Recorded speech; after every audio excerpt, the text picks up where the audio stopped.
ज्या पद्धतीने आपण त्या कुर्डूच्या दहशतीचा मुद्दा मांडला होता, त्यानंतर सर्व कागदपत्र दिल्लीपर्यंत दाखल केली होती आणि ज्यांच्यावर गुन्हे दाखल झालेले आहेत त्यांना अद्याप अटक का झालेली नाही, पहिला प्रश्न. आणि त्यांच्यातल्या एकाने आपल्यावर गंभीर आरोप केलेले आहेत की सोलापूर जिल्ह्याचे वाल्मिक कराड आपण आहात म्हणून. तर कशा रीतीने बघता अशा आरोपांकडे? पहिली तर गोष्ट मी पुराव्यासहित बोललेलो आहे. मी दिल्लीत पत्रकार परिषद घेतली, त्याच्यातही सांगितलेलं आहे की त्या ठिकाणी वन खात्याच्या जागेतून जागा गेलेली आहे. वन खातं गुन्हा दाखल करायला गेलेलं असताना त्या ठिकाणी गुन्हे दाखल करून घेतले गेलेले नाहीत पोलीस विभागाकडून. आपण पाहतायच की या राज्याचे मुख्यमंत्री देवेंद्र फडणवीस साहेब हे शिवरायांचे भक्त आहेत. शिवरायांच्या राज्यामध्ये असल्या गोष्टी चालत नव्हत्या. तिथं लगेच कडक शासन केलं जात होतं. आज देशात 355व्या नंबरने आता isakal.com आहे देशातील नंबर 1 ची मराठी न्यूज वेबसाईट.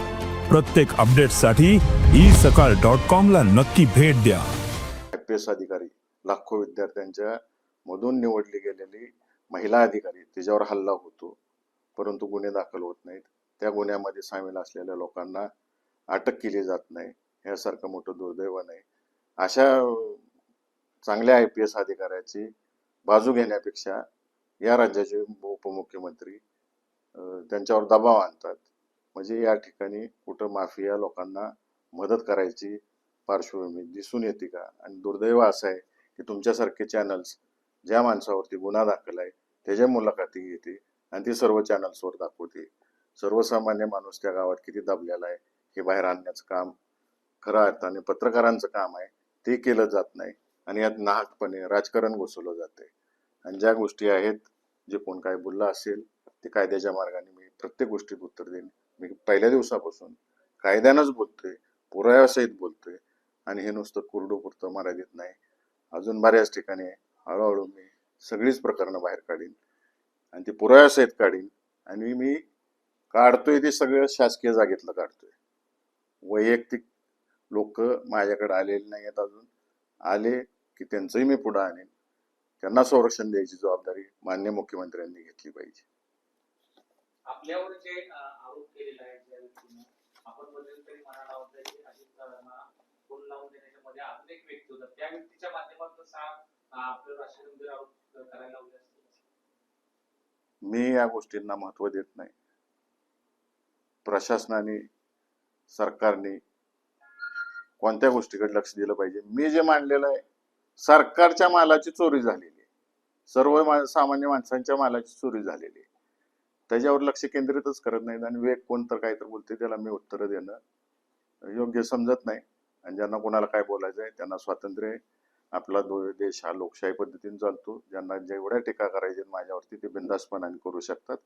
प्रत्येक गोष्टीला कायद्याच्या भाषेत उत्तर देईन. या आरोपालाही कायदेशीर भाषेत उत्तर दिले जाणार. सगळ्या गोष्टीत मी कायद्यानंच बोलतोय. पहिल्या दिवसापासून कायद्यानंच पुराव्यासहित मांडतोय. मी मोकळ्यात कधी पहिल्या दिवसापासून बोललो नाही, बोलणारही नाही.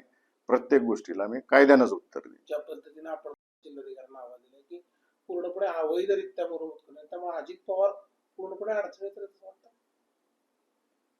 मी मागाशीच सांगितलं की आपल्या देशाची एक कर्तव्यदक्ष महिला अधिकारी, त्याच्यावर अन्याय होतोय, तिच्या मागं उभं राहायचं सोडून सगळेजण तिच्यावर दबाव कसा येईल, सगळ्या शासकीय अधिकाऱ्यांवर दबाव कसा येईल, माझ्यावर दबाव कसा येईल, या दृष्टिकोनातून सगळं रंगवलं जातंय.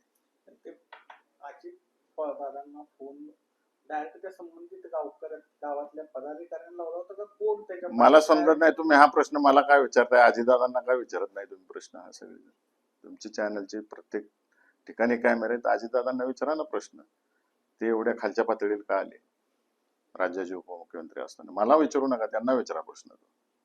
नाही, ते मध्यस्थी कोण म्हणजे त्यांना माहिती आहे, त्यांना विचारा ना. दादांना विचारा हा प्रश्न, कोण आहे मध्यस्थी? नसेल तर नाही म्हणून सांगतील, असेल तर नाव सांगतील. त्याचा मोठा रोल आहे त्या मुरुम तालुक्यामध्ये, माड्यामध्ये जी मुरुम माफिया आहेत. मी काय पोलीस नाही. महाराष्ट्राची पोलीस ही स्कॉटलँड पोलीस म्हणून समजली जाते. जर हे शिवरायांचं राज्य असेल, शिवरायांना मानणाऱ्या लोकांचं राज्य असेल, तर त्या लोकांनी शिवरायांना अभिप्रेत असं राज्य या ठिकाणी आणावं. ज्यांच्यावर अन्याय झालेला आहे त्या कुर्डू गावातली वस्तुस्थिती काय, कलेक्टरने स्वतः व्हिजिट करावी, एसपीने स्वतः व्हिजिट करावं आणि मग ठरवावं ना. आता सोमवारी परत त्यांनी मोर्चा ठेवलाय. चांगला आहे, शुभेच्छा. नाही मला एक सांगा, हे जर हे तुमच्या दबाव म्हणण्याप्रमाणे अटक का होत नाहीये, मग ह्या चौघांना ह्याचा विचार तुम्ही तपासासाठी मुख्यमंत्र्यांशी वगैरे काय बोललेला आहेत का? मी सगळ्यांची पत्रव्यवहार केलेला आहे. जी वस्तुस्थिती आहे ती समाजाच्या पुढे आणून ठेवलेली आहे, राज्यकर्त्यांच्या समोर आणून ठेवलेली आहे, हे राज्य चालवणाऱ्यांच्या समोर आणून ठेवलेले आहे, शिवरायांना मानणारे जे राज्यकर्ते चालवत आहेत हे राज्य त्यांच्या समोर आणून ठेवलेले आहे. त्यांनी ठरवायचं आहे आता की आरोप मी जे वस्तुस्थिती आणली त्याच्या मागे हात धुवून लागायचं का जे खरोखर गुन्हेगार आहेत त्याच्या मागे हात धुवून लागायचं. देश विदेशातील प्रत्येक घडामोडींचे लाईव्ह अपडेट मिळवण्यासाठी आता साम टीव्हीच्या सर्व सोशल मीडिया प्लॅटफॉर्मला लाईक, फॉलो आणि सबस्क्राईब करा. तसंच सर्व नोटिफिकेशनसाठी बेल आयकॉन प्रेस करायला विसरू नका.